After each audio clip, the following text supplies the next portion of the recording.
Hello everyone! I got a quick review for you today of a game I recently bought and wanted to yap about a little bit. And that would of course be Slug Attack Reloaded.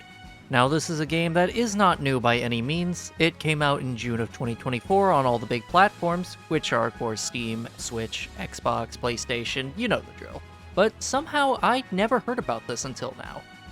Some background information is that this is a remake of Slug Attack, which was a mobile game in the mid-2010s for iOS and Android that's been given a new coat of paint. There isn't any new content from what I've been able to uncover, rather the game has just been given its console port makeover that's removed things like microtransactions, and its in-game gacha system now runs on an in-game currency that's fairly straightforward to earn in-game. There's also touch-ups like the roster getting rebalanced, as well as a PvP mode. But I do want to put an asterisk in that, as I didn't get to try the PvP mode in time for this video, but I don't feel like I'm missing out on too much. At a glance, Attack Reload kind of reminds me of an old Flash game you might have heard of if you've been on the internet long enough, known as H4. It's a 2D tower defense game where your resources gradually build, and depending on your management abilities, you then send out your units to overthrow the enemy while simultaneously upgrading your base or units. While that's the general loop of moment-to-moment gameplay, you aren't set to a standard list of units the entire time that gradually improve. Rather, you're meant to edit a deck of characters in your arsenal by using the game's gacha system. Use some of your secondary currency, and you're randomly given 3 to 5 units. If you get a duplicate, no worries. You obtain a small bit of points that can be retained to that character, and once you have enough of them, you can evolve that character and they'll get even higher stats. That isn't to say gacha is your main way of improving either, as you're randomly given items to upgrade your units at the end of missions, as well as use your other main currency to boost things like their individual health and speed. After a while, you've given a character a specific amount of those items as you play, you then proceed to unlock skills that upgrade them even further beyond that. With everything I've said, you might be wondering how this feels, and it's fine.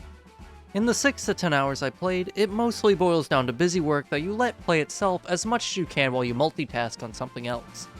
For instance, I was recently backing up a ton of B-roll footage of games from my hard drive and wanted something to keep me occupied, so this game managed to fill that gap.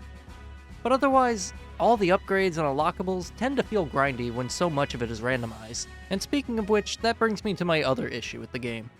The difficulty doesn't feel as tight as it could have been, given the advertised rebalancing for this version.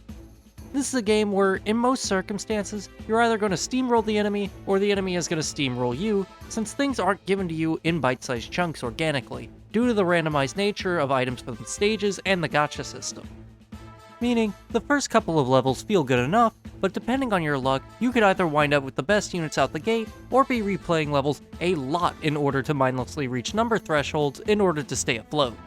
While the gacha system doesn't feel predatory by any means since it's all through in-game currency, and it's given to you in pretty sizable increments each time for very simple tasks, it still leaves you spending just as long micromanaging who gets which upgrades at what time.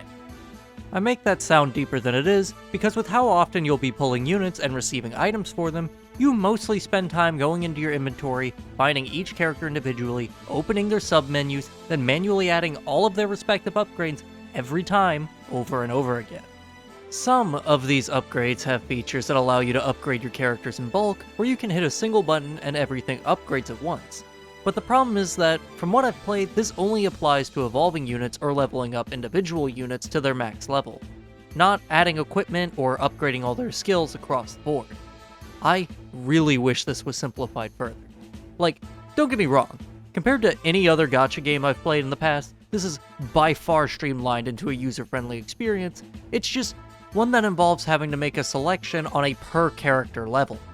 Even if the odds of the gacha is relatively favorable, it's the menuing and lack of steady tug and pull from its difficulty that poisons the well for me.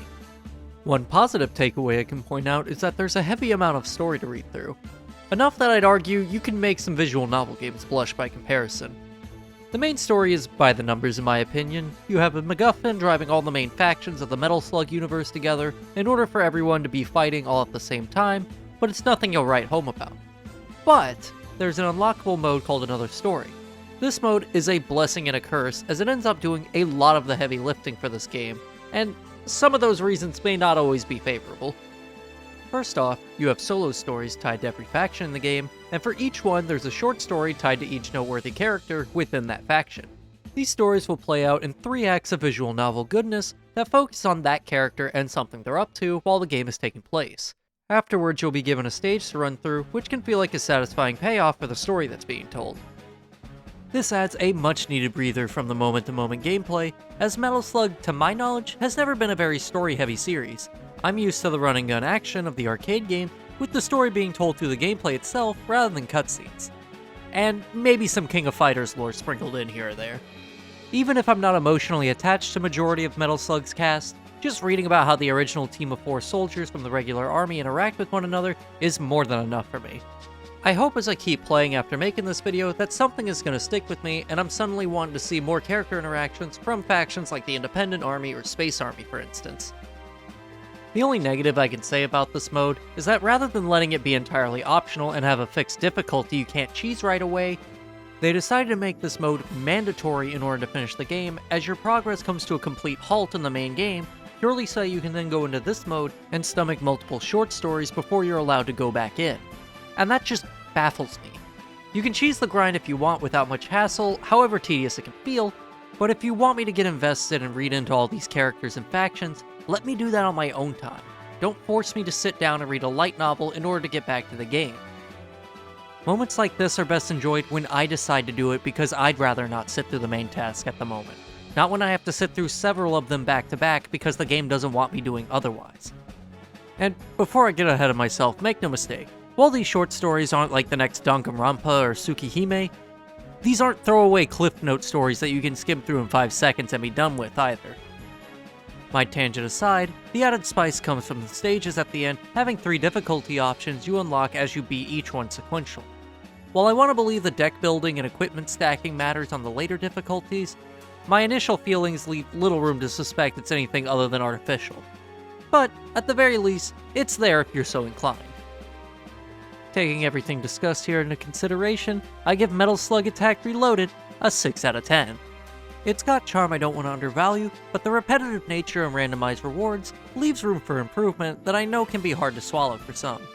I fully intend to keep playing this game on my own time, and if I find something that changes my perspective on things, I'll of course go back and make another video on it, but for now, I'm content where I am. If you're still here, thank you so much for watching till the end, and I'll see you in the next video. Till then, everybody.